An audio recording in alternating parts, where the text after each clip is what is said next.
Ya, Assalamualaikum warahmatullahi wabarakatuh. Ya, alhamdulillahirabbil alamin. Wassalatu wassalamu ala asrofil anbiya wal mursalin wa ala alihi washabihi ajmain.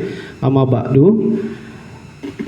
Yang saya hormati Kepala SMP Muhammadiyah 3 Pak Sofyan Hadi, yang saya hormati Bapak Haji Kasman Fauji selaku tamu undangan, dan yang saya hormati Bapak Ibu semua yang sudah berkenan hadir dalam kegiatan kita hari ini, yaitu kegiatan dalam rangka aksi nyata modul 1.4 dengan tema budaya positif, yang pada siang hari ini kita akan bertukar pendapat, sharing, berbagi ilmu ya Bapak Ibu, yang insya Allah hari ini akan dipaparkan oleh narasumber kita, yaitu Ibu Arin Nur Fitriana SPD, di mana beliau adalah calon guru penggerak angkatan 7, yang kurang lebih nanti bisa dari durasi waktu baik 1 jam sampai 2 jam ke depan kita akan mendiskusikan ya Bapak Ibu, apa hal yang mungkin selama ini masih belum kita pelajari dengan baik, ya perkembangan pendidikan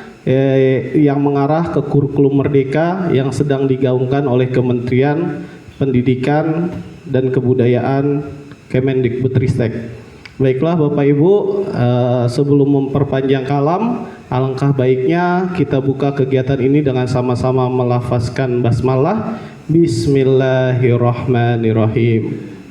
Baiklah Bapak Ibu, adapun susunan acara pada siang hari ini, yang pertama yaitu pembukaan, tadi sudah kita buka. Yang kedua yaitu akan ada pemaparan langsung dari Ibu Fitri, dan yang ketiga nanti tanya jawab. Mungkin tanya jawab juga bisa sambil berjalan ya Bapak Ibu, karena ini kita sharing materi. Jadi kalau memang di pertengahan ada mungkin biar bisa aktif ya, nanti bisa bertanya di pertengahan atau mungkin di akhir momen Bapak Ibu boleh mencatat pertanyaan-pertanyaan yang mungkin ingin ditanyakan, dan yang terakhir nanti kita lakukan penutup. Mungkin itu dari saya. Untuk lebih mempersingkat waktu, kepada Ibu Fitri dipersilahkan. Ya, terima kasih Pak Harun.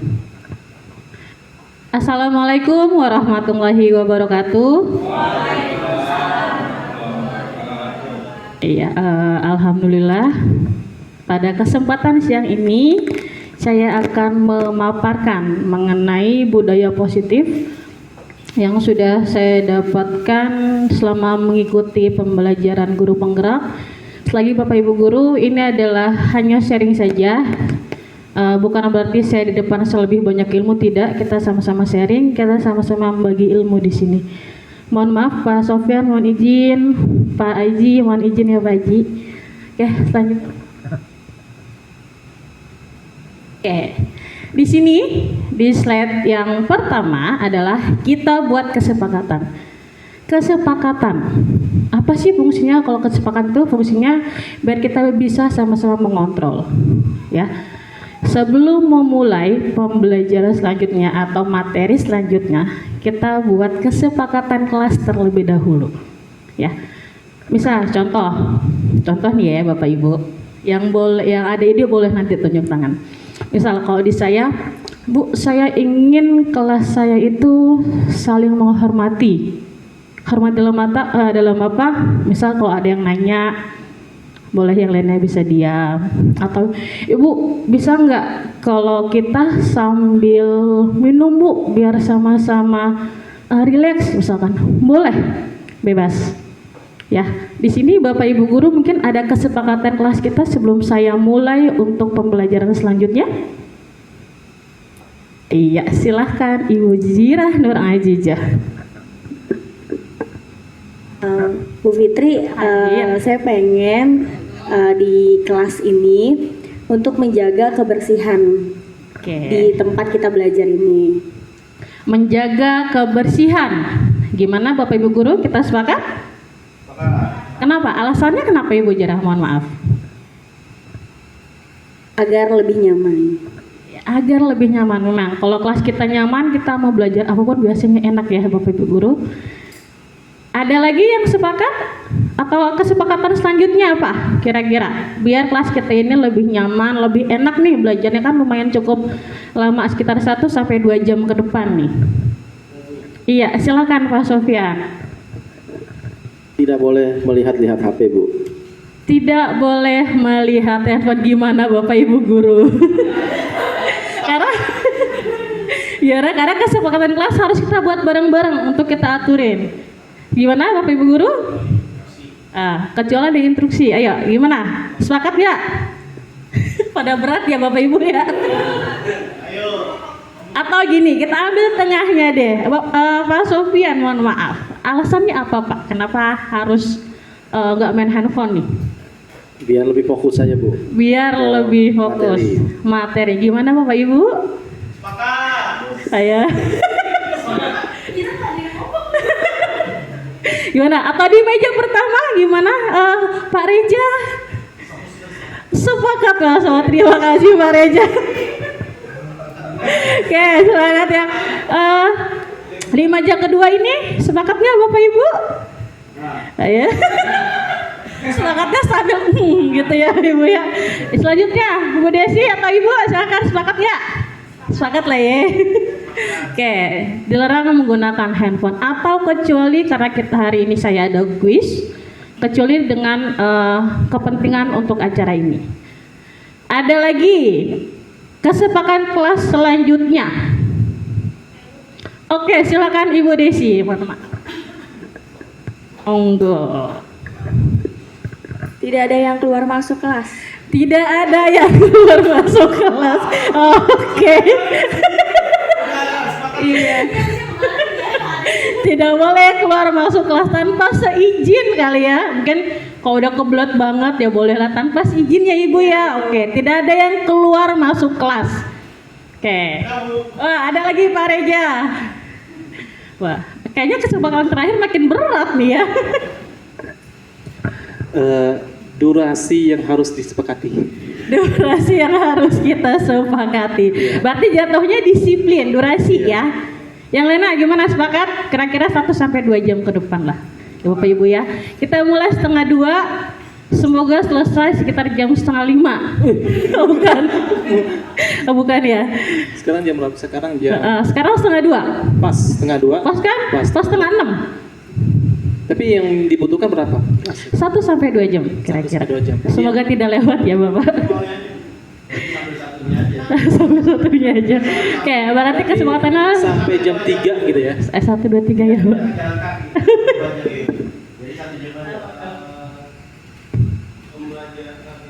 Disiplin waktu kali ya Pak ya.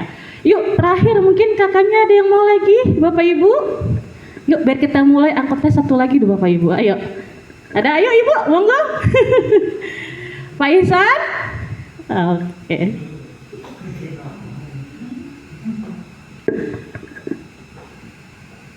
Ya, silakan. Teman saya, Bu. Boleh makan dan minum ya? Boleh makan dan minum. Gimana? Gak ada makannya ya, Bu? Iya. Ayo gimana? Boleh makan dan kalau makan kan kita nggak ada ya Bapak Ibu ya. Mungkin kalau minum masih boleh lah ya. Disediain.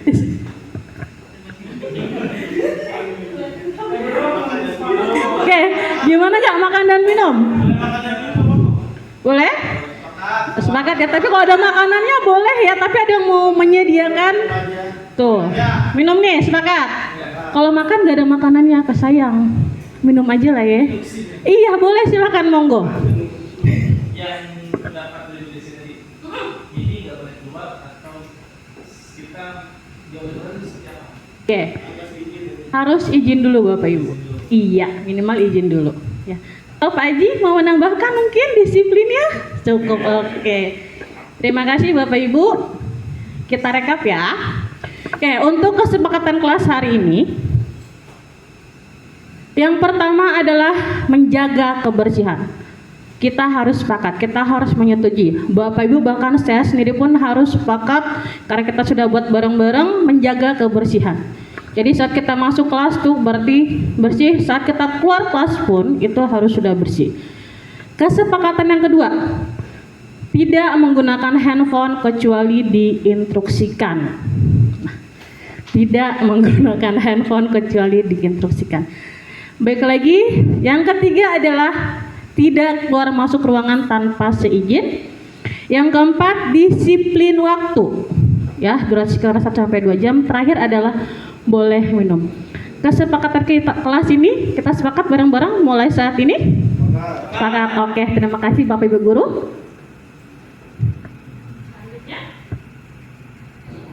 Yuk. Tenangkan hati dan pikiran.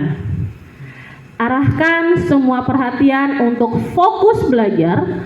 Hadirkan rasa ingin tahu, syukur dan welas asih. Yuk sama-sama kita tenangkan pikiran, tenangkan hati. Jangan tidur Bapak Ibu ya. Tenangkan hati dan pikiran. Yuk arahkan, kita fokuskan bahwa tadi mulai jam 1:30 kita mulai untuk fokus sama-sama belajar pada hari ini.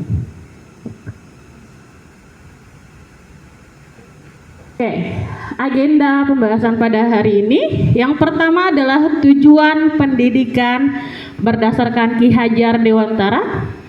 Yang kedua ada teori motivasi, restitusi, hukuman dan penghargaan. Ada keyakinan kelas, kebutuhan dasar manusia, restitusi 5 posisi kontrol, restitusi segitiga restitusi. Siapa di sini yang tidak mengenal Bapak Ki Hajar Dewantara? Kakek saya, oke, Pak ya. Saya yakin di dunia pendidikan tidak asing lagi yang namanya Ki Hajar Dewantara. Salah satu menteri pertama pendidikan di Indonesia. Ya Bapak Ibu. Ki Hajar Dewantara memiliki tujuan pendidikan yaitu menuntun segala kekuatan kodrat yang ada pada anak-anak itu agar mereka sebagai manusia dan anggota masyarakat dapat mencapai keselamatan dan kebahagiaan yang setinggi-tingginya. Di bawahnya Bapak Ibu, pendidik itu diibaratkan seorang petani. Kita tuh sebagai petani Bapak Ibu, tugas kita tuh hanya menuntun anak didik kita, bukan menuntut. Kebanyakan dari kita adalah selama ini ngajar, kita menuntut anak murid kita. Nih, lo harus bisa ini. Nih, kamu harus kayak gini. Ternyata salah Bapak Ibu. Ya. Ki Hajar Dewantara mengibaratkan pendidik itulah seorang petani ataupun tukang kebun. Yang tugasnya adalah merawat sesuai kebutuhan dari tanaman-tanaman itu agar tumbuh dan berbuah dengan baik. Misal, kita menanam teratai, misalkan. Teratai itu tempatnya adalah di air Bapak Ibu. Kita nggak bisa teratai itu harus dituntut, yuk harus di tengah-tengah lapangan. Yuk harus tumbuhnya di pohon yang abadi. Tidak bisa Bapak Ibu. Karena tugas kita adalah menuntun. Ya, kita cuma menuntun. Nggak bisa kita nuntut anak tersebut untuk menjadi keinginan Bapak Ibu guru di sini. Ya, oke, selanjutnya Pak. Tujuan pendidikan selanjutnya pada Ki Hajar Dewantara. Ki Hajar Dewantara menjelaskan bahwa dasar pendidikan anak berhubungan dengan kodrat alam dan kodrat zaman. Apa itu maksudnya? Kodrat alam berkaitan dengan sifat dan bentuk lingkungan di mana anak itu berada. Ya, artinya bahwa setiap anak sudah membawa sifat dan karakternya. Jadi sebenarnya tuh anak sudah punya sifatnya Bapak Ibu, sudah punya karakternya tersendiri yang sudah terbentuk oleh alamnya. Ya. Tapi apa? Tugas kita hanya menutupi atau mengaburkan sifat-sifat jeleknya. Misal karakter anak ternyata kasar. Kita nggak bisa nuntut anak plok tiba-tiba langsung baik. Tidak. Kita hanya bisa menutupi atau mengaburkan sifat-sifat jeleknya. Kodrat yang kedua adalah kodrat zaman.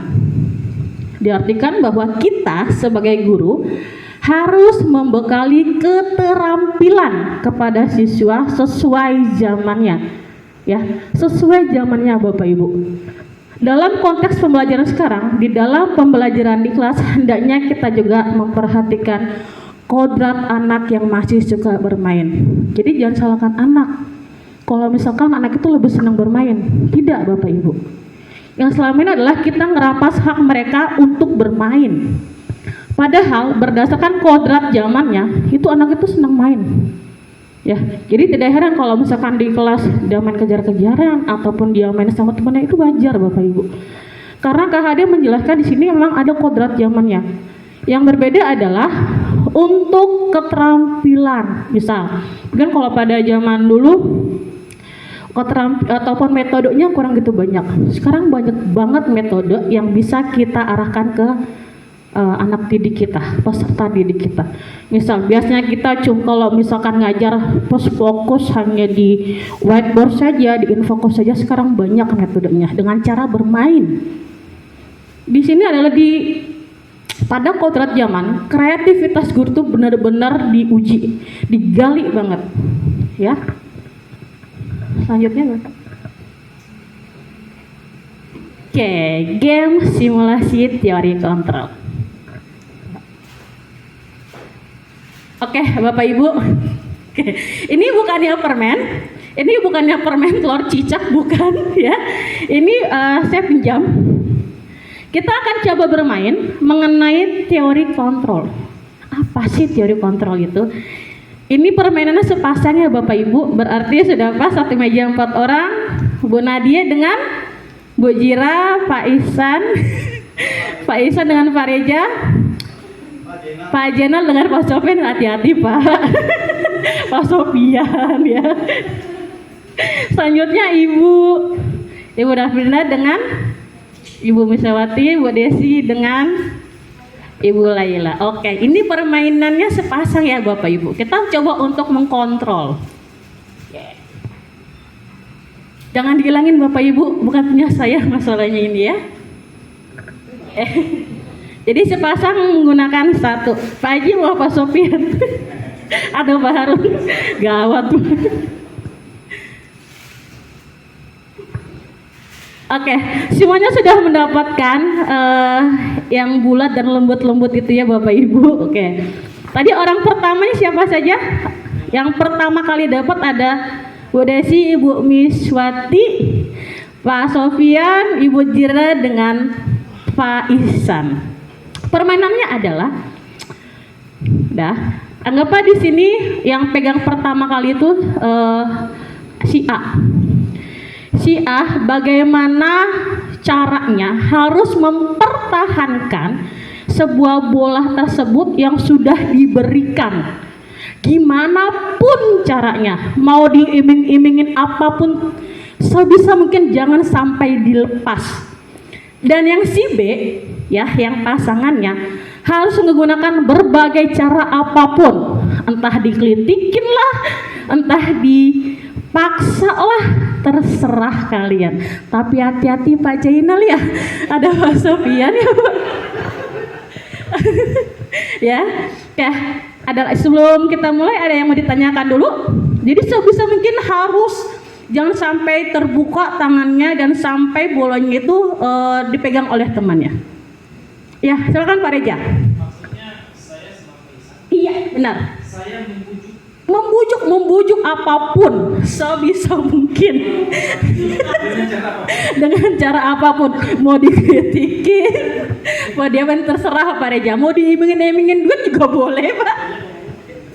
Halal wal haram. Apa? Oh, boleh Pak, bebas. Ya, jangan melukain teman ya Bapak Ibu ya, bahaya. Oke, ada pertanyaan lagi? Kita mulai ya. Oke, silakan digenggam banget tuh bola kecilnya. Temannya silahkan untuk sebisa mungkin ngebuka. Boleh dipaksa, boleh diketikin. Boleh dipaksa, boleh, jangan takut Bapak Ibu, dipaksa. Oke, siap mulai ya. 1, 2, 3, silahkan. Dan yang bola pertama dipertahankan. Gimana caranya dipertahankan? Ingat. Wah, dilepas. Yang pegang tuh harus sekuat mungkin, bertahan. Wah, ayo dibujuk. Ayo ada duit. Ayo makan siang. Ayo. Pak Haji. Oke, stop. Udah. Selanjutnya bergantian. Bolanya diserahkan ke temennya. Belum mulai Pak. Belum mulai. Diserahkan dulu bolanya. Belum mulai Ibu. Belum mulai Ibu. Oke, kita mulai ya. Bolanya sudah bergantian dengan temannya. Nah, oke, kita mulai. 1, 2, 3. Oke, silakan. Sebisa mungkin ayo diremas, dikelitikin. Oke, silakan udah. Oke. Oke, silakan kan. Iya, diambil lagi gantian. Digenggam lagi. Sebisa mungkin harus sampai lepas. Boleh apapun. Udah. Oke. Yuk, stop. Udah ya. Diumpetin bolanya. Oke, silakan pertanyaannya Pak. Kita lihat di sini. Tadi yang pertama kali megang bola, ya, bisa kebuka enggak? Yang bisa kebuka tunjuk tangan. Pas siapa bisa kebuka? Yang pertama kali. 1, 2, 3. Oke. Boleh tahu nggak alasannya kenapa Bapak bisa ngebuka bola yang sudah di genggaman Bapak? Saya kalah tenaga. Salah tenaga. Ingat Pak Sofian. Ada lagi kalah tenaga. Bu Cira? Tadi kelepas. Sakit Bu, besar mainnya. Tangan saya dicolok-colok. Aduh. Terus? Jadi saya buka aja deh daripada saya terluka. Aduh, mainnya kasar ya Bapak Ibu. Kemarin mungkin. Ya, tadi main dengan Pak Haji ya Pak. Iya, tadi udah saya coba pertahankan, Pak Haji udah berusaha, akhirnya saya lepas. Oke, sudah dipertahankan. Selanjutnya, pertanyaan yang kedua. Untuk bola yang kedua. Yang bola kedua siapa yang lepas tuh bolanya atau tangannya membuka? Pak Haji tangan membuka. Ada lagi? Pak Haji boleh, kenapa Pak Haji? Anak mulu. Ketipu. Pak Harun, hati-hati Pak. Pak Harun, langsung pinjam sebentar ya. Oke. Awalnya keras banget. Oke. Saya kelitikin nggak mau. Pas dia pegang, Pak Haji pinjam bentar. Udah nih. Oke.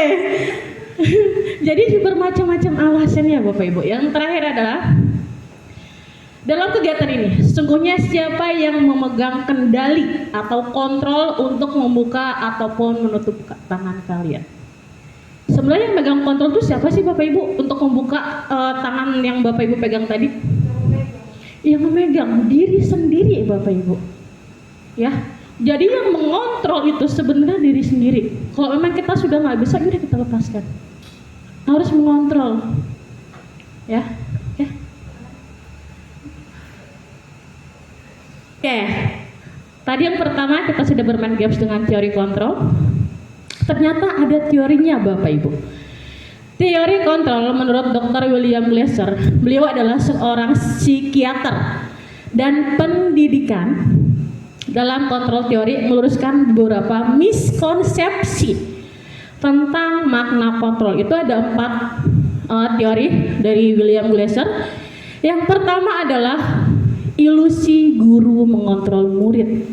Nih, yang sering banyak kita lakukan. Misal ya Bapak Ibu, anak nggak piket di kelas. Piket nggak gitu misalkan. Dia ngerjain piket. Tapi ternyata seolah ilusi Bapak Ibu, ya. Kita tuh mengira wah, gue dapat mengontrol nih anak murid, ternyata enggak. Sifatnya hanya sementara Bapak Ibu. Besok-besoknya tetap seperti itu. Dan guru dengan PD-nya ternyata anak itu bisa loh buat taklukin. Ternyata enggak, itu cuma ilusi Bapak Ibu. Yang ketiga adalah ilusi bahwa semua penguatan positif efektif dan bermanfaat.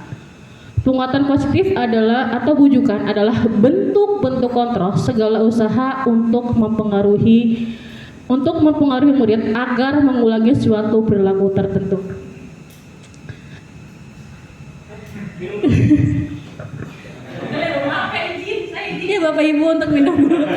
HP Bapak Ibu.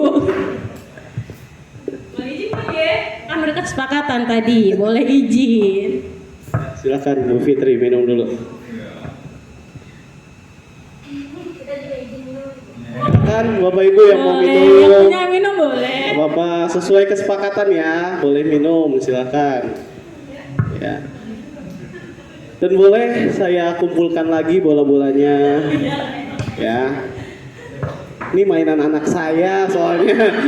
Saya ntar ditagih lagi. Jangan Iya. sampai hilang ya Bapak Ibu.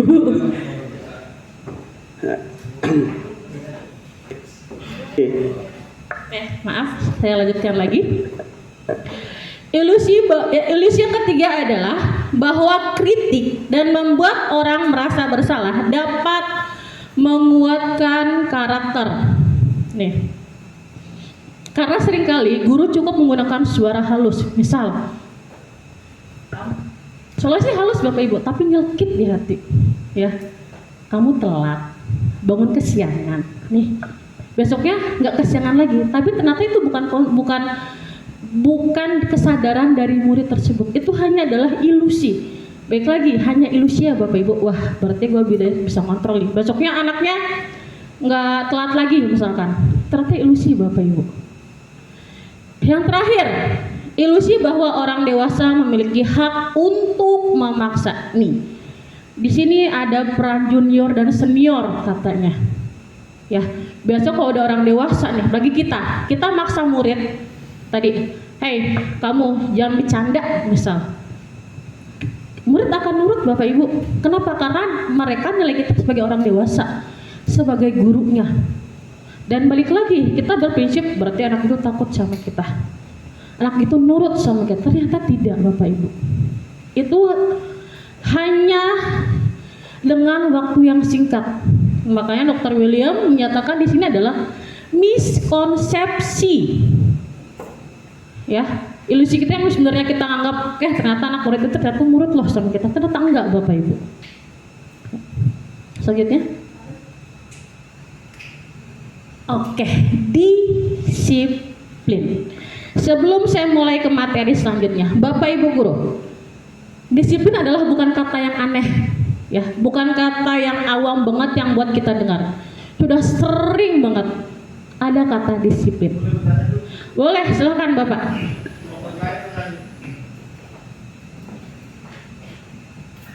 Kepala sekolah boleh nanya. Aduh, kepala sekolah yang nanya. Aduh. Jadi gini Bu Fitri. Oke. Kita kembali lagi flashback ke permainan yang tadi. Oke. Ketika kita tidak bisa mengontrol, itu kan banyak faktor yang mempengaruhi. Salah Iya. satunya tadi saya nggak bisa mengontrol karena saya lebih tua daripada Pak Jenal. Tenaganya lebih kuat Pak Jenal daripadanya. Kadang-kala juga guru akan mengalami hal yang seperti itu. Jadi kadang-kala ada guru yang merasa tidak bisa untuk mengontrol si anak karena karakter anak itu berbeda-beda. Setuju. Apakah konsep kontrol yang tadi ini mengarahkan kita ke arah sana gitu? Itu saja pertanyaannya. Oke, Terima kasih. terima kasih Mas Iwan. Aduh. Oke, pertanyaannya tadi adalah apakah masing-masing anak Apakah guru bisa selalu melakukan kontrol tersebut kepada seluruh anak? Padahal kan anak-anak itu berbeda-beda. Oke, apakah guru bisa mengontrol anak? Tidak bisa Bapak. Balik lagi ke awal. Anak itu punya zamannya. Ya, ada kodrat alam dengan kodrat zamannya. Kita nggak bisa ngontrol anak. Ya, nanti juga di terakhir tuh ada penjelasannya dengan cara beberapa restitusi. Ya, kita nggak bisa memaksakan dengan anak tersebut. Mungkin ada bisa ditambahkan Bapak Ibu? Oke, Baron silakan. Ya, Bapak Ibu, saya tambahkan ya sedikit. Jadi dari game simulasi tadi, ya, kita mau megang kontrol. Itu layaknya anak tuh Bapak Ibu. Kan kita mau mendidik anak. Kalau anaknya sekuat tenaga emang nggak mau ngelepas, nggak mau menyentuh hatinya dia, sekuat apapun gurunya berusaha tuh nggak akan bisa ngontrol tuh anak. Karena posisi kontrol menurut William Glasser ini ya ada di diri masing-masing individu. Kalau ternyata kayak tadi Pak Haji saya bisa menyentuh hatinya tanpa usaha yang keras, ternyata Pak Haji dengan lembut ya, Pak Haji bisa pinjem sebentar gak? Ngelepas tuh. Ternyata banyak cara komunikasi yang kita bisa lakukan ke anak yang sebetulnya kita pada posisi nggak bisa ngontrol tuh anak, tapi anak itu yang mengontrol diri dia untuk membuka mau belajar sama kita. Kalau dari awal udah nggak mau belajar, susah apapun keras kita masuk ya ke diri dia akan nolak. Tapi kalau dia memang dari awal sudah ingin, ya sudah percaya sama gurunya, ya kalau gurunya mengajak ke dalam kebaikan, tanpa usaha yang keras kita bisa ambil itu. Itu jadi ilusi yang dimaksud William Glasser, mohon maaf ya Bu Tuti saya tambahin biar kita ini. Jadi yang pertama dia bilang ilusi bahwa guru mengontrol murid. Sebetulnya nggak ada. Kalau menurut William Glasser tuh nggak ada guru bisa ngontrol murid. Tapi di lapangan banyak, menurut William Glasser itu hanya ilusi. Kelihatan di kasat matanya aja. Padahal aslinya bukan kita yang ngontrol, tapi diri dia sendiri yang bisa ngontrol. Itu yang pertama. Yang kedua, dia bilang bahwa penguatan positif dan efektif dan juga bermanfaat itu juga bisa ngontrol murid. Bisa, tapi ilusi. Bisa terjadi, tapi jangka waktunya pendek. Dibujuk, dirayu, dimotivasi, bisa terjadi.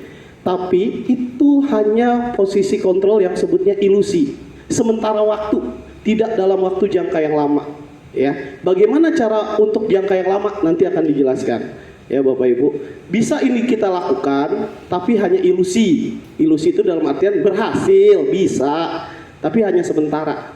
Ya, makanya disebut ilusi, bukannya tidak berhasil. Ya, terus yang ketiga, Bapak Ibu, ada lagi ilusi kritik. Kita bilangin, kita rasa bersalahin tuh. Kamu nggak ngurusin PR ya, nggak ngerjain PR ya. Kita kritik, mau jadi apa kamu? Kita rendahkan, kita rasa bersalahnya kita angkat. Waduh, kamu mau jadi apa nanti ke depannya? Kalimat-kalimat negatif, tertekan anak itu. Besoknya berubah. Dia bisa berubah, mungkin 1 atau 2 bulan saja selama kata-kata itu masih keinget. Tapi ketika kata-kata itu lepas atau udah nggak ketemu kita lagi, ketemu lingkungan baru lagi, berubah lagi tuh. Karena ilusi, ya. Dan yang terakhir, ilusi bahwa orang dewasa memiliki hak untuk memaksa, ya. Ketika kita udah nggak bisa membujuk, biasanya kita lari ke pemaksaan tuh. Ayo kamu belajar, besokannya nggak bisa, mulai kenceng tuh kita tuh. Suruh pakai masker susah amat. Nah biasanya saya begitu. Nah kita cenderung memaksa seolah-olah orang dewasa punya hak karena kita udah ya menjalankan kehidupan udah lebih lama, kita merasa kita lebih tahu daripada anak. Padahal itu bukan si Harun yang kita didik, orang lain, belum tentu sepaham dengan kita. Ya, nanti bagaimana caranya sih untuk masuk ke dunia anak untuk membuat perubahan ini lebih berjangka panjang. Kalau yang tadi disebutkan Bu Fitri itu menurut William Glasser bisa berubah tapi jangka pendek. Nah kita belajar supaya ini bisa jangka panjang, benar-benar masuk menjadi karakter dia. Ya, mungkin itu tambahan dari saya. Silakan. Iya, terima kasih Pak Harun. Selanjutnya adalah disiplin. Cuma ada yang ditanyakan lagi Bapak Ibu?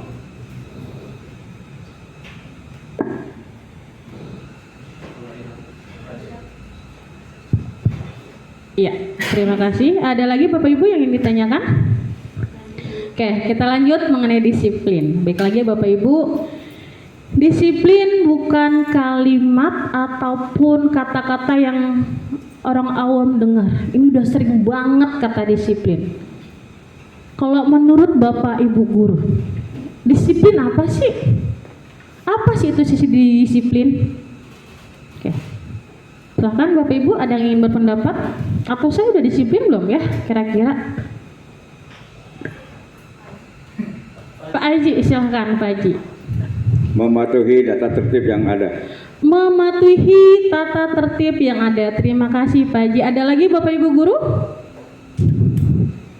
Mematuhi tata tertib. Melakukan sesuatu yang sudah menjadi sebuah ketetapan.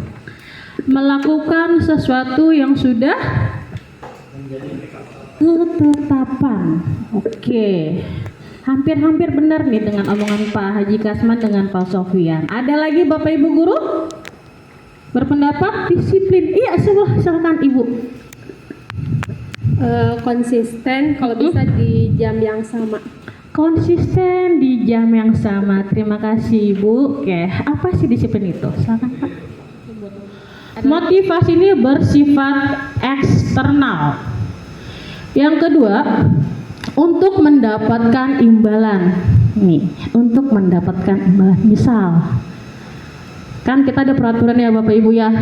Kalau misalkan datang tepat waktu selama 1 bulan, ada yang dikasih, ada bonus Bapak Ibu ya Pak ya, ada bonusnya.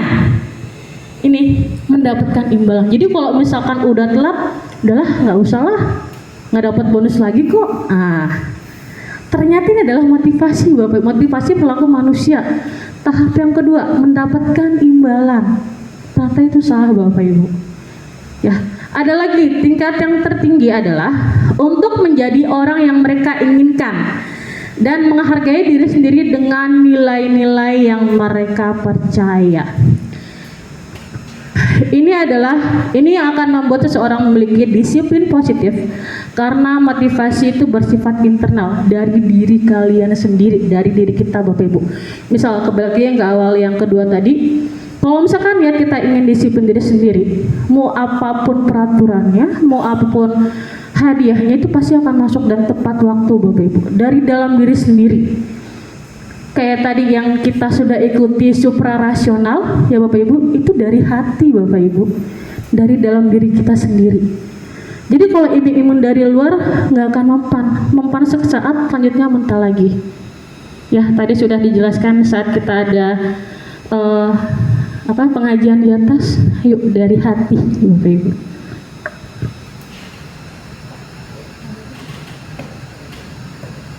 Oke, nih hukuman dan konsekuensi. Sebelum memulai, saya ingin memberikan kuisis. Silahkan dipersiapkan handphonenya. Ada yang bawa handphone? Hari ini boleh Bapak Ibu. Saya memperbolehkan karena kita untuk bermain. Bermain kuisis. Oke. Bentar ya. Ini linknya nanti akan di-share juga di grup.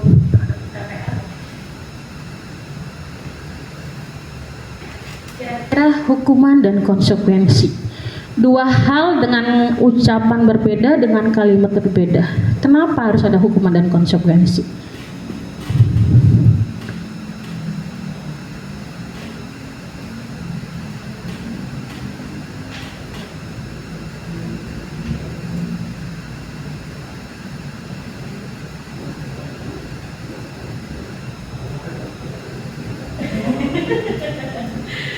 Oke, silahkan dibuka Bapak Ibu, tinggal klik, websitenya sudah diberikan. Silahkan kita join. Kode permennya 051694. Iya.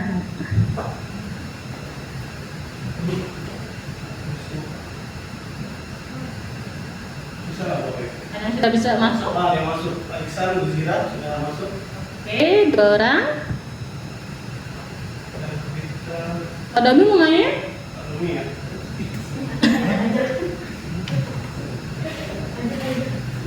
Pak Domi. Mau handphone Pak Domi? Kenapa? Oke. Ini HP-nya. Tadi, Pak.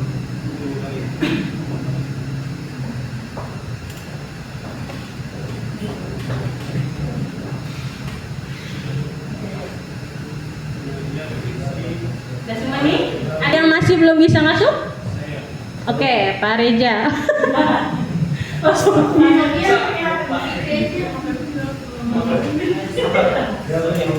Gak apa-apa sambil lanjut ya, Bapak Ibu ya.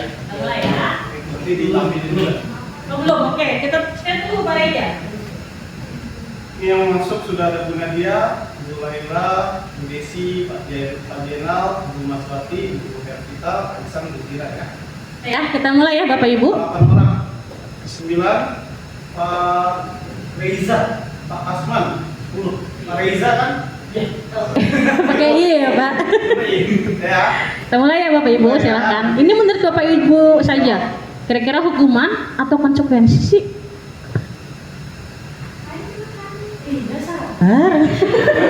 Mujirah ya. Muncul nggak pertanyaannya di situ? Muncul ya. Silakan. Mencatat 100 kali di dalam buku kalimat saya tidak akan terlambat lagi karena terlambat sekolah. Hukuman atau konsekuensi? Waktunya. Ayo, apa nih Pak? Kira-kira hukuman atau konsekuensi? Kira-kira apa pertanyaannya? Jawabannya? Pak Ihsan, Pak Reja tadi apa jawabannya Pak? Kira-kira nih Pak? Sanksi, oke. hukuman atau konsekuensi? Sanksi atau hukuman? Ayo.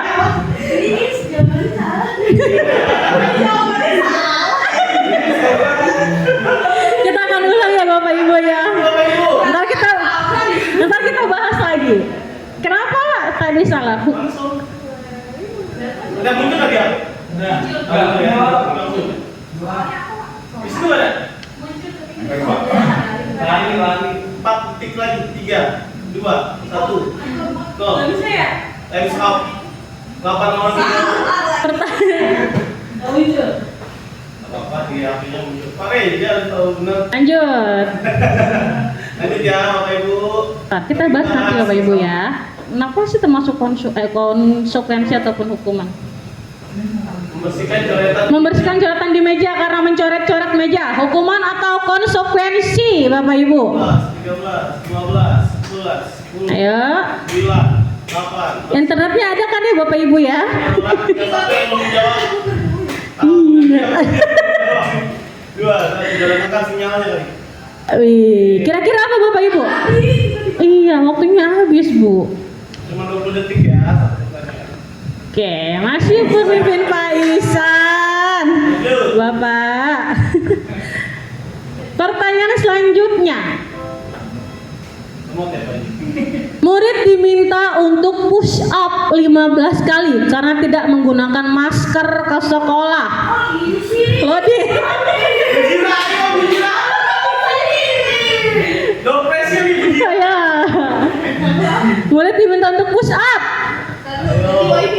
Ganti wifi. Please. Oke, kita bahas nanti Bapak Ibu. Lagi masih memimpin. Pak Ihsan. Disusul Keren nih Pak. berikutnya. Lanjut.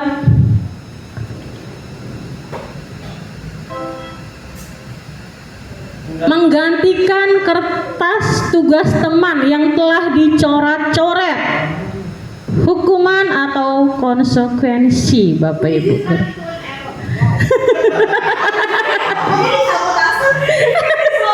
Mohon maaf kita sudah callingan Bapak Ibu ternyata. Satu orang bisa menjawab dan saya tahu siapa. Time's up.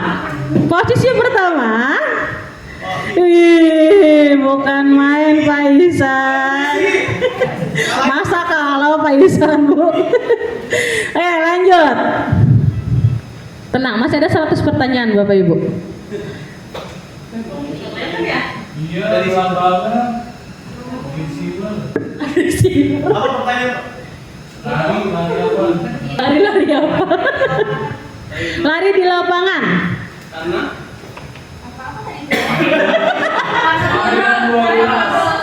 ngobrol. Oke. lanjut. Wah, Pak Ihsan sampai Udah callingan kita Bapak Ibu. Yes. Lanjut. Ayo Pak Haji, semangat Pak Haji. Murid diminta bertelanjang kaki atau nyeker Bapak Ibu karena tidak menggunakan sepatu warna hitam sesuai peraturan sekolah. Wah, ini masih dilema nih. Konsekuensi atau hukuman? Oke. Ayo Bujira, semangat Bujira. Lawan Messi. Iya. Pak Ihsan Bujira. Jawabannya callingan ya. Aduh. Ayo Bapak Ibu lanjut. Ya, lanjut. Ada 14 pertanyaan ini ke-8 ya. Ayo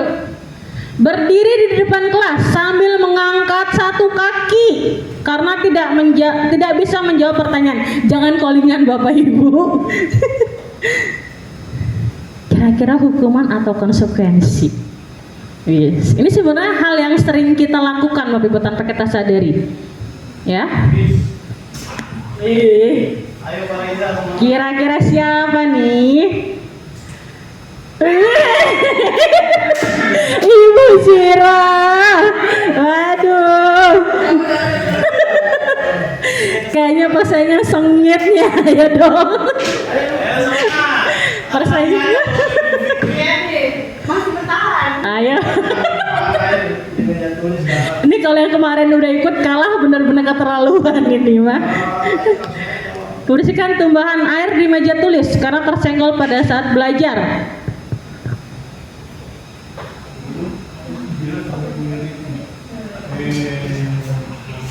Posisinya siapa Bapak Ibu? Callingan ini callingan ini mah pejanji ini berdua nih.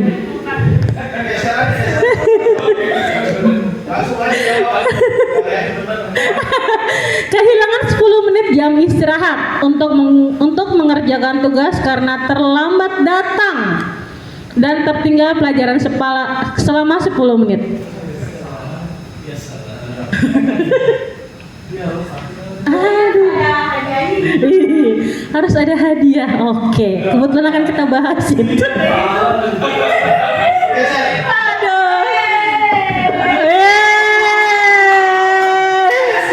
Ya bukan main. Ini keluar kelas hati-hati nih kayaknya nih Bapak Ibu nih. Duduk di bangku di pinggir lapangan pada jam istirahat. Tidak diizinkan bermain oleh guru piket karena menciderai teman saat bermain di lapangan. Hukuman atau konsekuensi? Hukuman tuh dapat contekan. Dapat contekan tuh Bapak Ibu tuh.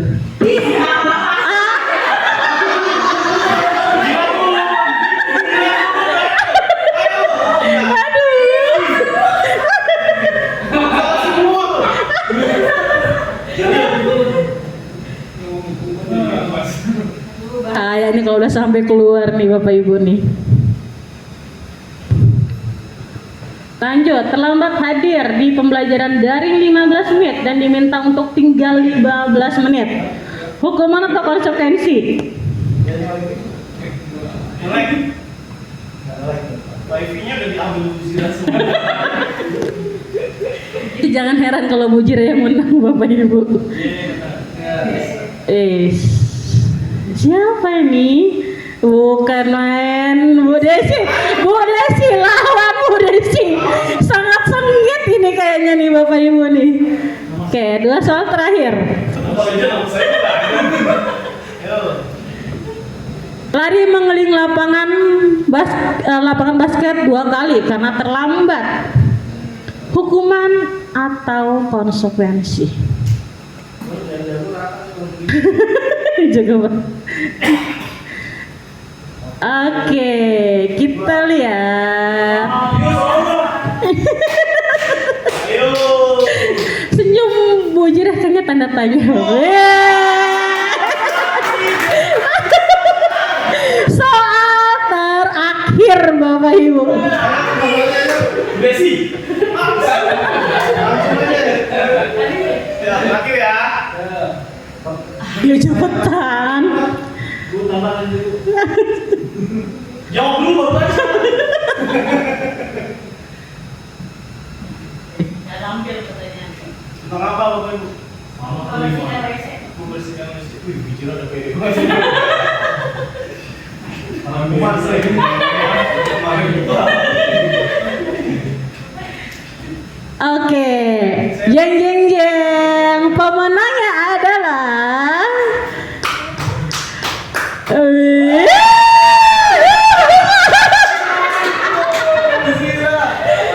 bukan main ya Allah. Oke, terima kasih Bapak Ibu. Udah habis. Dia siapa? Saya udah tahu. merusakin laptop Nadia saya tahu.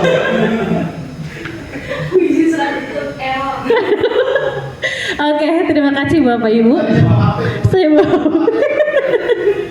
Oke, kita lanjut ya Bapak Ibu. Thank you Bu Jira, Masya Allah, dari 14 pertanyaan. Wih, ada champion. Wih.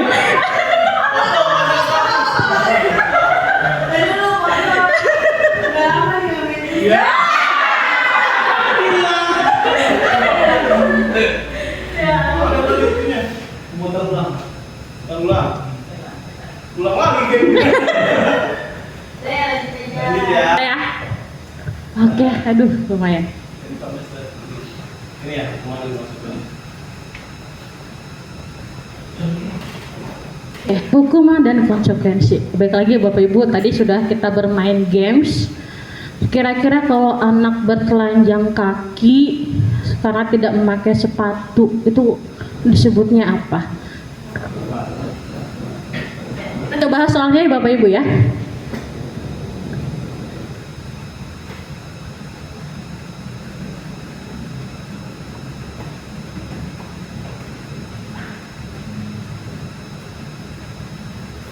Kita bahas satu persatu. Mencatat 100 kali di dalam buku kalimat saya tidak akan terlambat lagi karena anak tersebut terlambat sekolah. Hukuman atau konsekuensi? Hukuman. Hukuman atau konsekuensi? Yang konsekuensi. Bu Desi konsekuensi, Bu Jira konsekuensi. Ya, oke. Berarti tadi yang eksekusi tadi jawaban konsekuensi Bapak Ibu ya. Oke. Mohon maaf Bapak Ibu, ternyata mencatat 100 kali dalam buku kalimat saya tidak akan terlambat lagi adalah hukuman Bapak Ibu. Iya.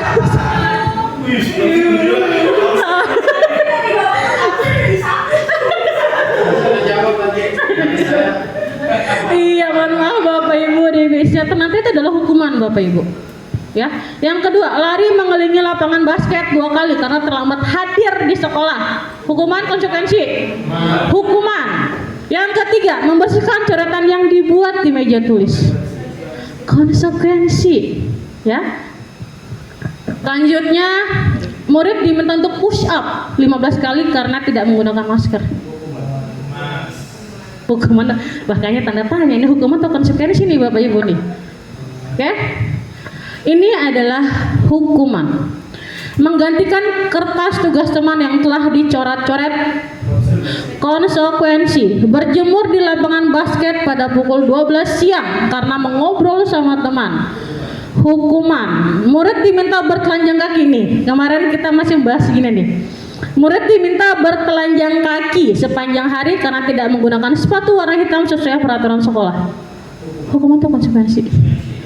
Halo, hukuman atau konsekuensi? Ternyata ini Bapak Ibu adalah hukuman Bapak Ibu. Iya, ini hukuman Bapak Ibu. Ini juga sempat yang saya tanyakan akhirnya ke grup saya, ini termasuk hukuman atau konsekuensi? Karena ada 2 perbedaan ya. Kemarin sempat ada konsekuensi, terus ada yang peraturan juga. Setelah saya tanyakan ternyata adalah hukuman Bapak Ibu, bukan konsekuensi. Ya. Lanjut, berdiri di depan kelas sambil mengangkat satu kaki karena tidak bisa menjawab. Hukuman. Membersihkan tumpahan air di meja tulis karena tersenggol pada saat belajar. Konsekuensi, dia harus tanggung jawab. Kehilangan 10 menit jam istirahat, mengerjakan tugas karena terlambat datang dan tertinggal pelajaran. Konsekuensi. Ya. Duduk di bangku di pinggir lapangan pada jam istirahat, tidak diizinkan bermain oleh guru piket karena menciderai teman saat bermain lapangan. Konsekuensi atau hukuman? Hah? Konsekuensi? Hukuman tuh ya. Nih. Iya, krisisnya ya Bapak Ibu ya. Oke. Lanjut, selamat hadir pembelajaran dari 15 menit dan diminta untuk tinggal sudah kelas usai. Konsekuensi. Lari mengelilingi lapangan 2 kali karena terlambat 10 menit. Ini juga sempat bahan yang agak panjang nih. Hukuman atau konsekuensi? Hukuman, oke. Awalnya saya juga sama Bapak Ibu, jawabnya hukuman. Dan ternyata balik lagi, pelajarannya adalah PJOK, dia bertanggung jawab. Misal temennya sudah lari lapangan, terus dia terlambat datang karena pelajarannya ada di keterangannya PJOK Bapak Ibu. Kan kalau PJOK biasanya dengan fisik biasanya, entah itu dia lari ataupun push up. Ini ternyata konsekuensi Bapak Ibu. Sama, saya juga awalnya bingung, ini sempat rame. Pelajaran senam, Kenapa Bapak? mata pelajaran PJOK, materi senam. Dia terlambat, dia berarti itu hukuman. Tetap Bapak, itu adalah konsekuensi. PJOK itu biasanya kan dengan lari atau pemanasan, Pak. Itu adalah konsekuensi. Kecuali mungkin pelajarannya adalah matematika atau yang lain. Saya juga sama awalnya. Bahkan di ketinggian itu adalah hukuman. Tapi setelah ada pembicaraan narasumber, baik lagi Bapak Ibu, ini adalah pelajaran PJOK. Fisik. Ya, mereka harus pemanasan. Yang terakhir, membersihkan WC sekolah karena mematahkan pensil kawannya. Hukuman. Kasih kita lanjut ya. Apa sih perbedaan antara hukuman dan konsekuensi? Tadi juga Bu, saya udah menang nih, terus nggak dapat hadiah. Kita bahas nanti Bapak Ibu. Tenang Bu Jira. Jadi hanya games. Kok nggak dapat hadiah? Kita bahas. Oke. Hukuman dan konsekuensi.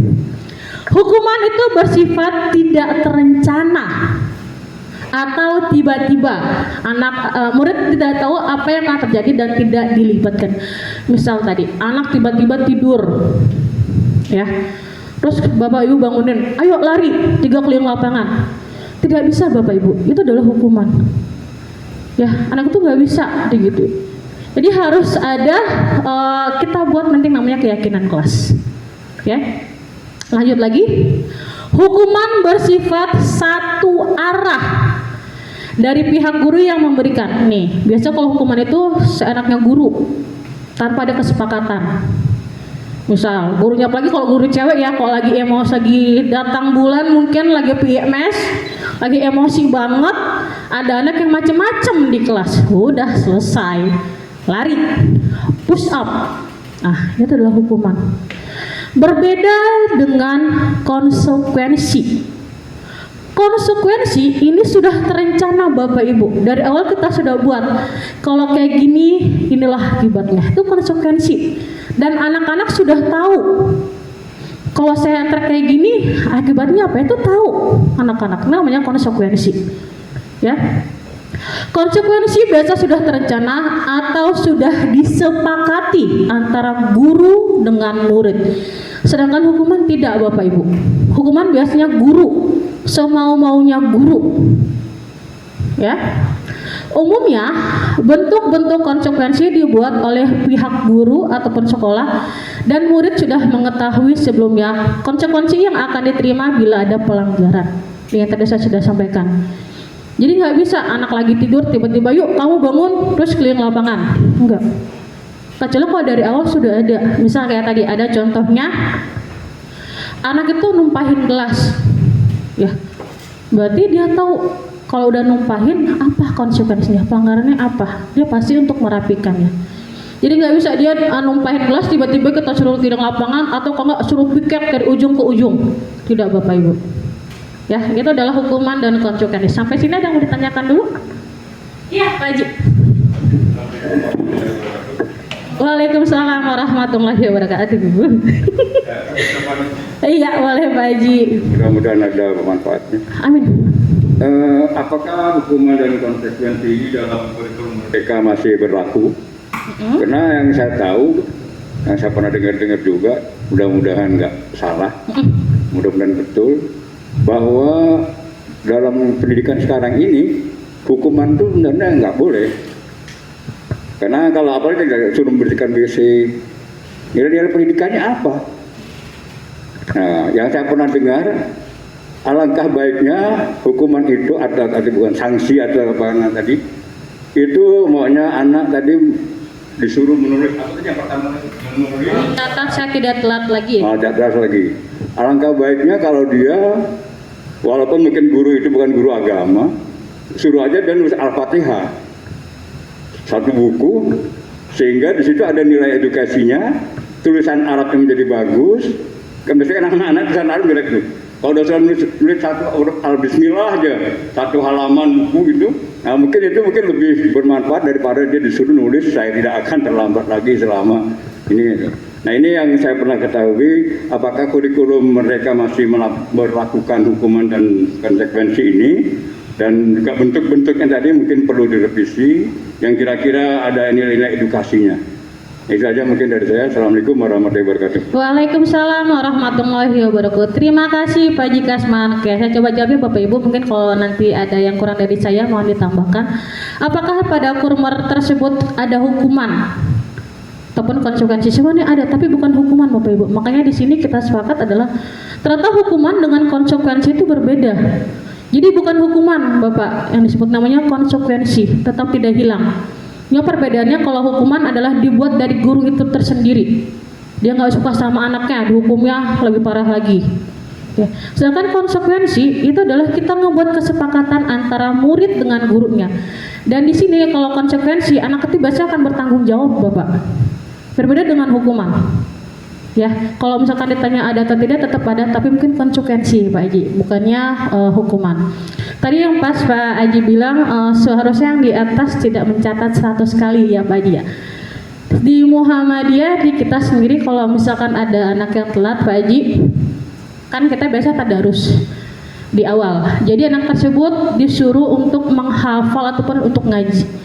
Jadi diibaratkan sama saja, saat dia di kelas pun mereka ngaji, saat dia telat pun kita ada ngaji juga. Itu adalah konsekuensinya Pak Haji. Saya setuju sekarang sudah tidak lagi namanya fisik. Ya, sudah tidak zaman lagi Bapak Ibu hukuman dengan cara fisik. Gitu. Gimana Pak Haji? Mungkin ada yang ditambahkan Bapak Ibu? Oke, silakan. Maknanya apa ya? Baik. Bismillah, maknanya konsekuensi ini ya berarti misalkan gini Bu, sekolah telah menentukan konsekuensi sebuah aturan misalkan ya. Nah, dan di situ kan dibilang adanya kesepakatan dengan murid. Tapi jika ada misalkan Bu, murid ada yang kritis dengan hukuman tersebut atau konsekuensi tersebut, dan bagaimana caranya guru supaya hal itu bisa diterima oleh murid? Kan di situ kan harus ada persetujuan antara keduanya. Yang mana rencana konsekuensi itu kan pastinya sudah dibuat oleh guru. Nah, dan harus disepakati oleh murid. Dan kalau misalkan ada alasan-alasan tertentu lah yang murid itu menolak hal tersebut, bagaimana? Iya, terima kasih Pak Reza. Bagaimana kalau misalkan ada anak murid yang tidak menerima, kasarnya gitu ya. Sebenarnya kita sudah ada yang namanya buku poin Bapak Ibu, walaupun itu sebenarnya nggak semesti harus anak salah dikasih poin, tidak. Di situ dijelaskan 25 poin dapat apa, yang dapat apa gitu. Kalau misalkan, makanya untuk konsekuensi ini sangat penting, itu biasanya dibuat dari lingkungan terkecil dulu, dari lingkungan kelas. Kelas itu kalau bisa sudah ada yang namanya konsekuensi.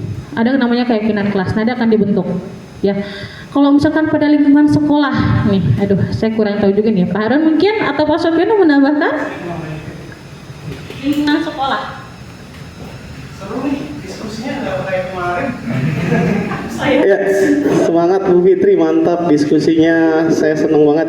Jadi sambung dari Pak Haji dan juga dari Pak Reza ya, di 2000 kurikulum Merdeka ini hukuman atau konsekuensi masih berlaku nggak?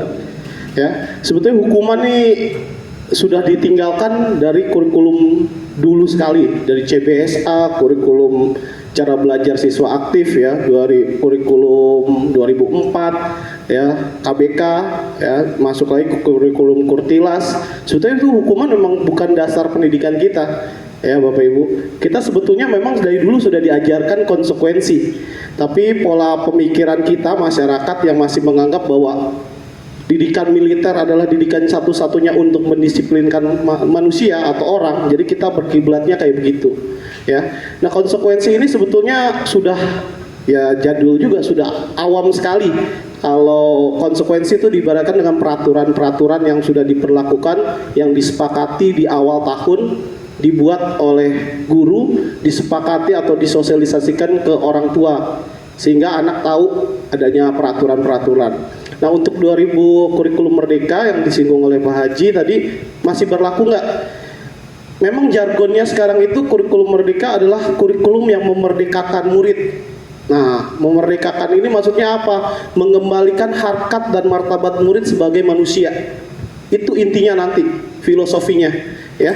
Pakainya cara hukuman atau konsekuensi, ada lagi tahapannya. Nanti dijelasin sama Bu Fitri. Ini berlaku jangka panjang.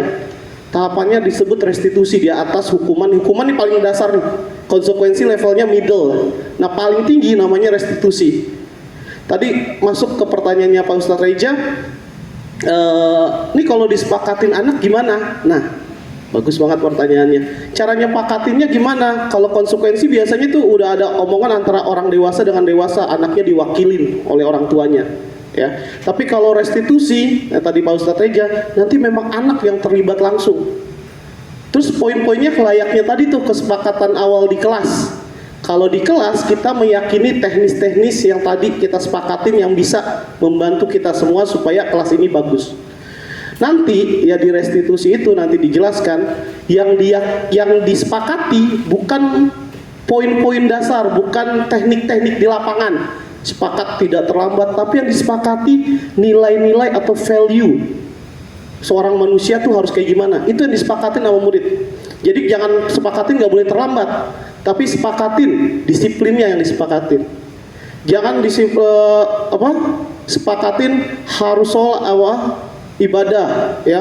Tapi sepakatin nilai value-nya misalkan taat beribadah, tapi nilai value-nya misalkan kita mau amanah atau apa yang masuk ke dalam include itu. Jadi lebih general yang disepakatin, bukan per item. Jadi nilai-nilai atau value yang mau disepakatin atau diyakinin yang dihidupin sama kita. Itu. Nanti untuk itu ada di materi berikutnya, ya, supaya kita lebih tahu lagi. Silakan Bu Fitri. Iya, terima kasih Pak Harun.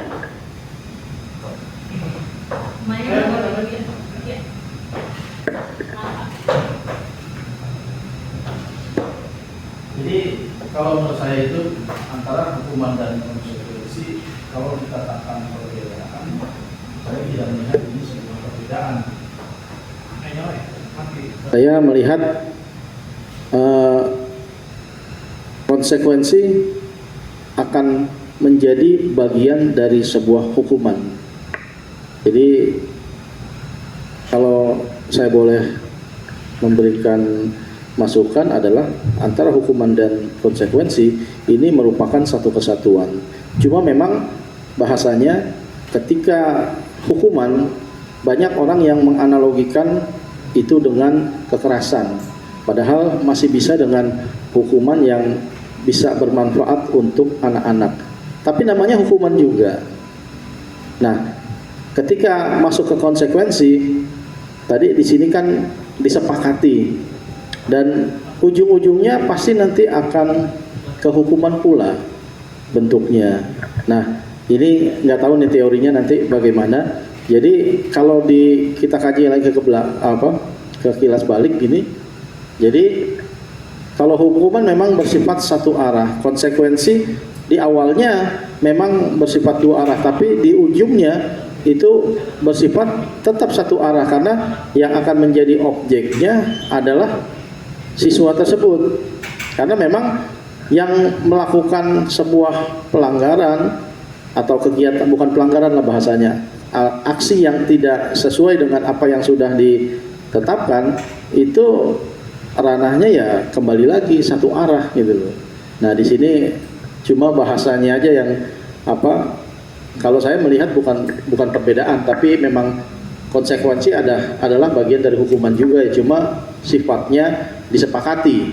Kalau hukuman memang sifatnya langsung dari guru yang bersangkutan menghukum anak. Cuma memang kebanyakan yang dilakukan bersifat kekerasan. Padahal masih banyak juga guru yang memberikan hukuman-hukuman yang masih bersifat tidak dengan kekerasan, tapi dengan hukuman yang bisa memberikan mereka sebuah efek jera supaya tidak melakukan pelanggaran itu lagi. Nah itu, jadi kalau menurut saya di sini mungkin ya nggak tahu teori siapa gitu kan, nanti coba didalami lagi apakah benar-benar konsekuensi ini sebuah perbedaan dengan hukuman. Karena menurut saya ini sama, kalau dilihat satu arah nanti ujungnya satu arah juga, cuma objeknya memang semua dua-duanya objeknya ke anak siswa, cuma memang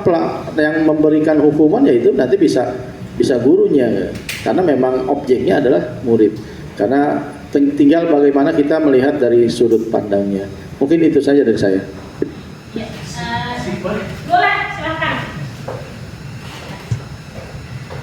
Oke, monggo Pak. Saya ingin menambahkan, tapi ada yang baru gitu dari contoh dari konsekuensi atau hukuman. Iya, boleh. Mungkin ini praktek kita dalam kelas, misalkan seperti ini. Kita ketika mengajar ada anak murid yang rewel sekali, sehingga kita tuh nggak tahan dengan orang tersebut. Setiap kali kita ingin menyampaikan materi kita kepada anak-anak, ada aja murid-muridnya itu melakukan hal-hal yang kita itu resah di dalam kelas gitu ya.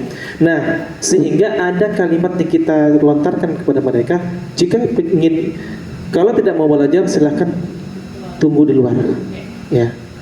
Pertanyaan saya, bijakkah kata tersebut? Apakah kata tersebut masuk dalam konsekuensi atau hukuman gitu ya? Nah, ini kan sudah masuk ke praktek daripada hukuman tersebut gitu. Okay. Nah, jadi kan ketika kita melontarkan itu, maka ada kata-kata yang menyinggung gitu. Nah, gimana? Iya, terima kasih Pak Reja. Oke, berarti kalau wajar ya kalau misalkan kita lagi ngajar tiba-tiba ada anak yang rewel banget, yang susah banget, udah lu keluar aja deh gitu misalkan. Ternyata itu salah Pak. Itu termasuk hukuman. Kenapa? Kalau misalkan ada konsekuensi, maka dari awal pembelajaran, ayo kita buat kesepakatan. Kita bisa memberikan hukuman kalau ya kita buat kesepakatan, misalkan yuk saling menghormati, kalau gurunya sedang ngomong silakan siswanya misalkan diam gitu. Kita kasih kesempatan sekali dua kali diingatkan, yuk apa nih keyakinan kelas kita bapak anak-anak misalkan, maka biasa diam lagi. Kalau sampai 3 kali, kalau misalkan bapak pengen ngasih sebuah hukuman silahkan, tapi tidak bisa saat blok ngobrol baru awal karena tidak ada kesepakatan kelas, itu tidak boleh. Maka dari awal tadi pas saya pun dari awal kita ngebuat kesepakatan kelas dulu. Jadi sebaiknya Bapak Ibu kita buat kesepakatan kelas untuk awal. Kalau misalkan kesepakatan kelas itu dilanggar pasti ada konsekuensinya. Gitu. Jadi kalau langsung anak rewel atau anak yang susah banget dibilanginnya, kalau tidak ada kesepakatan kelas tidak bisa. Jadi kalau mau buat kesepakatan kelas dulu dan konsekuensinya harus ada. Kalau misalkan sekian, apa konsekuensinya? Itu harus jelas di situ. Lagi Bapak Ibu. Jadi memang benar kesepakatan kelas itu sangat penting. Beda kesepakatan kelas dengan peraturan kelas itu berbeda Bapak Ibu. Apa bedanya? Nanti kita akan bahas. Oke, ada lagi? Jadi kalau misalkan Pak Bapak tiba-tiba wajar sih ya, namanya saya juga sama Bapak. Kalau lagi enak ngajar gitu, terus ada anak yang aktif banget, entah itu dari omongannya, dari gerakannya aktif banget, sama saya juga suka kadang hilaf. Udah deh keluar aja gitu. Tapi lagi, yuk ada nggak kesepakatan di situ? Ada nggak konsekuensinya di situ? Kalau misalkan sudah 3 kali diingatkan tidak sadar juga ya kasar gitu, silahkan ada tindakannya seperti itu. Ya, lagi Bapak?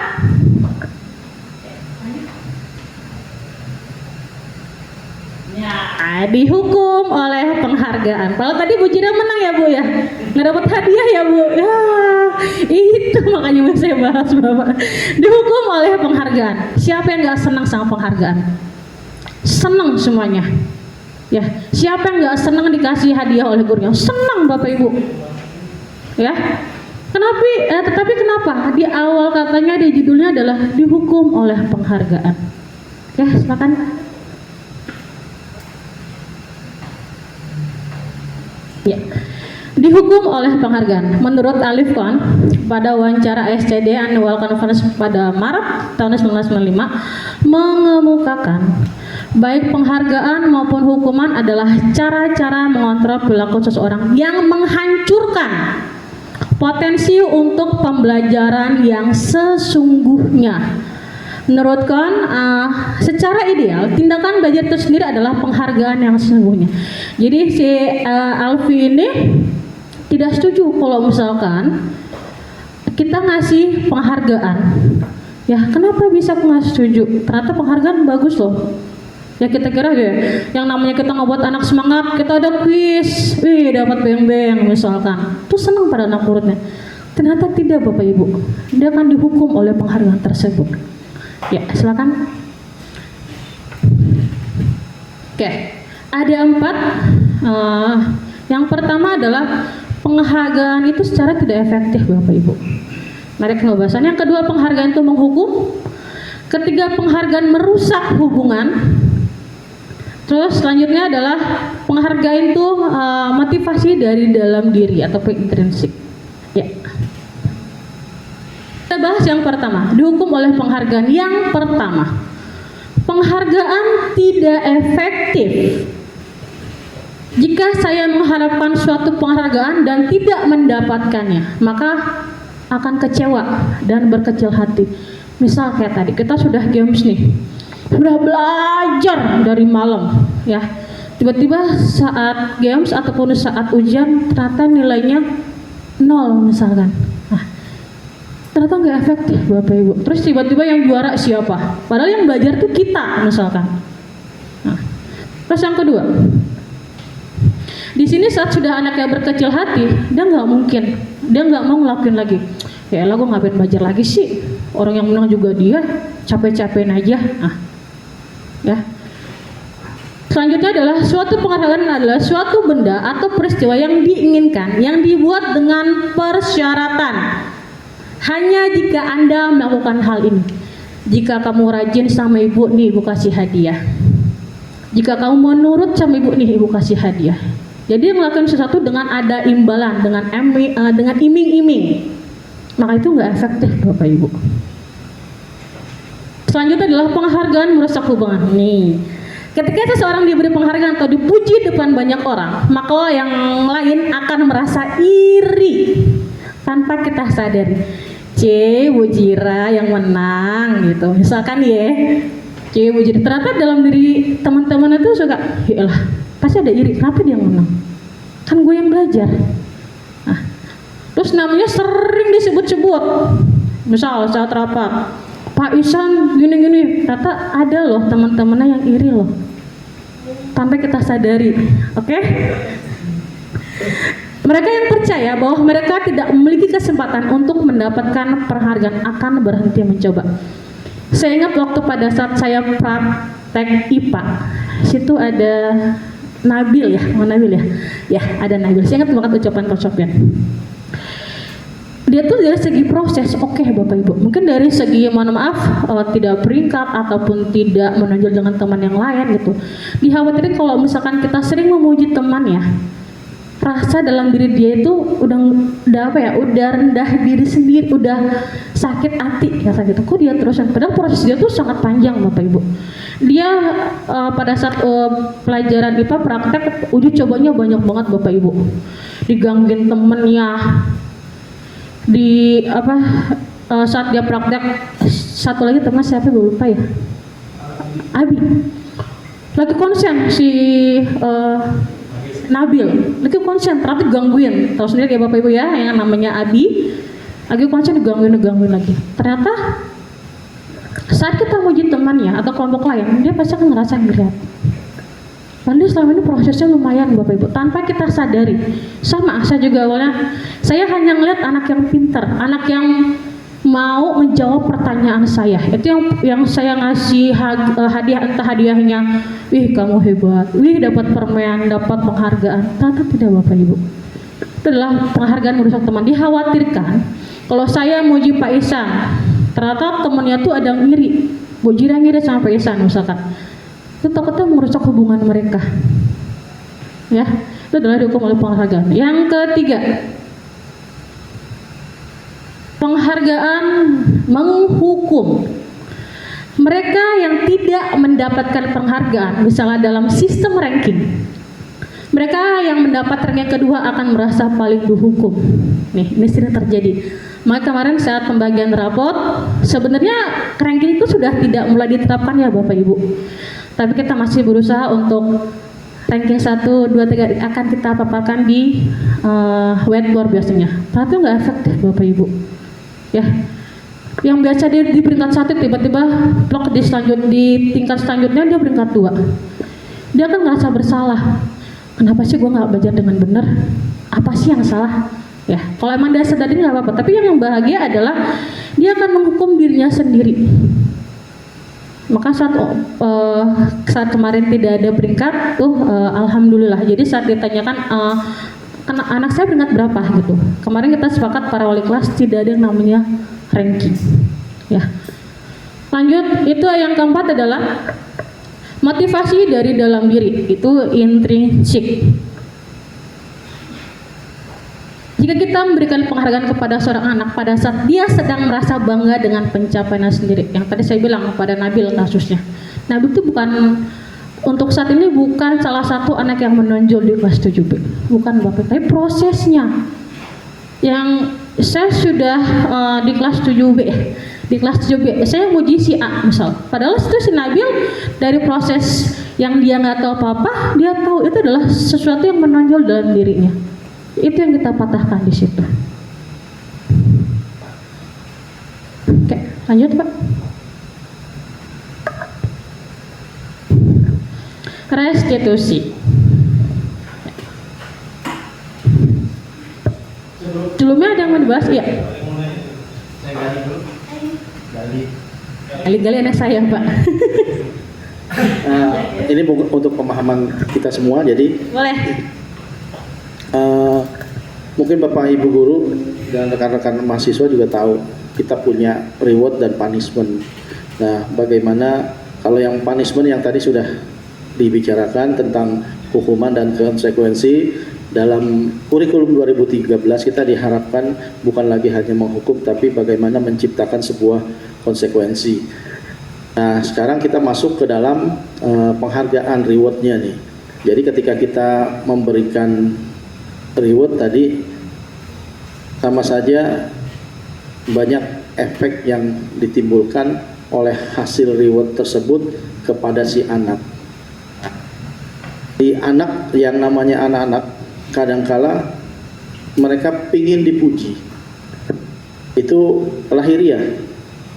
Jadi ketika anak melakukan sebuah hal yang terbaik, tetap yang namanya anak-anak itu harus diberikan pujian, karena memang itu lahiriah.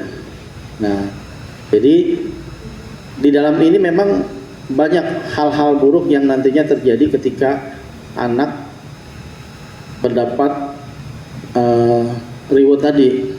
Tapi memang pada dasarnya anak itu perlu pujian.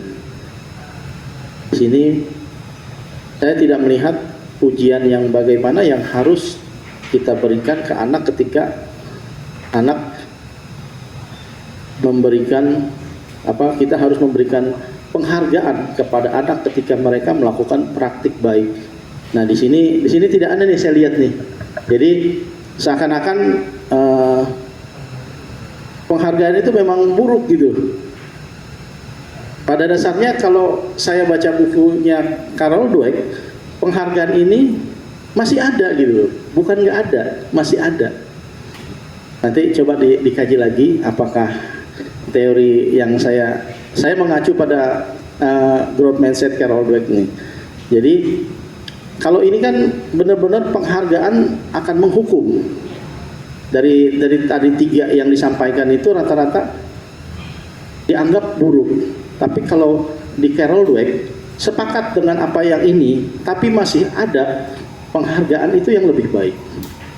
Bagaimana penghargaan yang lebih baik? Jadi ketika anak menjawab soal, oke, good, Nabil cerdas, Nabil pintar, Nah, itu yang salah itu tuh. Itu yang salah. Karena melihat pada posisi hasil akhir. Nah, itu yang disorot oleh materi ini. Nah, kita jangan melihat di hasil akhirnya. Makanya tadi saya katakan kenapa kemarin saya supervisi Ibu Fitri, saya katakan itu karena apa? Dari sekian banyak kelompok, dari 3 kelompok yang berhasil, ada satu anak memang di kelas itu ada anak yang pintar. Bu Fitri lebih concern kepada kelompok yang pintar itu. Jadi Bu Fitri tidak melihat pada kelompok yang satu ini. Itu dinamika dalam kelompok. Ketika anak berhasil menyelesaikan praktiknya, maka wajar refleksi kita pasti akan memberikan penghargaan kepada kelompok yang akan berhasil lebih dulu. Nah, tanpa melihat perjuangan yang dilakukan kelompok yang mana nih. Nah, itulah peran guru di situ pentingnya melihat kenapa kita harus menjadi fasilitator. Saya sepakat dengan kurikulum ini karena memang tugas kita mengamati tuh. Jadi yang diamati bukan hanya kelompok yang A, isinya orang yang pintar terus dia berhasil lebih cepat. Itu bukan. Tapi bagaimana kita mengamati kelompok yang notabene di kelompok itu kelompok yang isinya beragam. Itu jadi kalau di Carol Dweck seperti itu.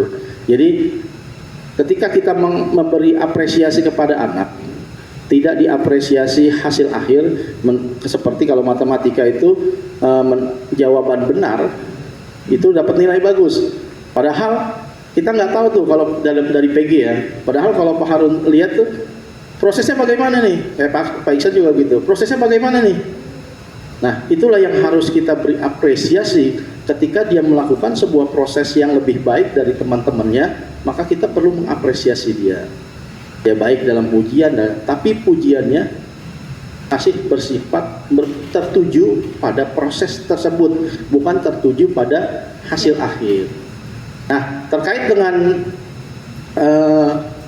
reward benda yang diberikan, memang saya sepakat dengan ini, sama dengan Carol Dweck juga begitu. Jadi jangan kita memberikan sebuah benda yang nantinya akan membuat anak membunuh itu tadi yang dibilang itu.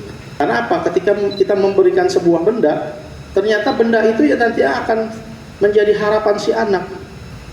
Itu yang bahaya. Itu yang bahaya. Makanya kita proses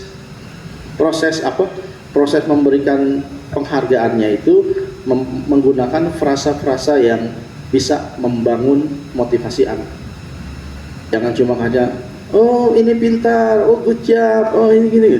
Nah, itu sebenarnya kurang tepat menurut saya. Jadi seperti itu tambahan dari saya karena memang saya tidak melihat ini dari sisi. Jadi kalau saya lihat tiga-tiganya ini bersifat reward itu sebuah hal yang bahaya lah gitu loh. Padahal di dalam reward itu masih ada sisi-sisi yang baik yang harus kita berikan. Bagaimana caranya itu yang harus kita pelajari. Terima kasih. Ya, terima kasih Pak Sofyan. Saya setuju mengenai bukan hasil akhir, prosesnya Bapak Ibu. Ya, soalnya sempat saya ingat banget waktu saat masih di ruang PPDB ini, saya Bu Jira dengan Pak Harun berdiskusi. Karena anak kalau misalkan udah bertujuan gue bakal dapat hadiah, terus dia nggak bisa, dia kan berkecil hati biasanya. Ya, waktu itu pas saya lupa hari apanya sedang berdiskusi mengenai kok bisa ya? Kan dikasih anak tuh paling seneng loh kalau dikasih hadiah. Kok bisa sih nggak dibolehin, bahkan tuh ngerasa katanya dihukum gitu. Sama Pak. Ternyata pas kita diskusi, saya ingat banget Pak Harun bilang prosesnya Bu yang dinilai, bukan hasil akhirnya. Kayak tadi misal contoh ya di kelas 7B yang tadi ada yang namanya Abi, misal kita ambil contoh. Abi itu kalau dari segi IQ mohon maaf ya mungkin belum bisa, tapi dari segi prosesnya misal saat dia praktek ternyata dia ngebantuin loh gitu tuh. Jadi emang benar proses yang dinilai bukan hasil, karena kebanyakan dari kita tidak Bapak Ibu ranking 1, ranking 2 padahal kita nggak tahu tuh hasil nilainya tuh dari mana. Bisa aja dia nyontek Ya, maka saya ingat banget waktu masih ada ujian nasional, mungkin Bapak Ibu masih ingat ya. Yang ujian nasional adalah salah satu ujian jika kalau emang nggak lulus dia nggak akan naik ke tingkat selanjutnya. Lalu ada anak yang pintar di situ. Anak yang pintar ternyata pada saat ujian sedang drop mungkin, ternyata nggak lulus. Ya, maka sekarang saat ujian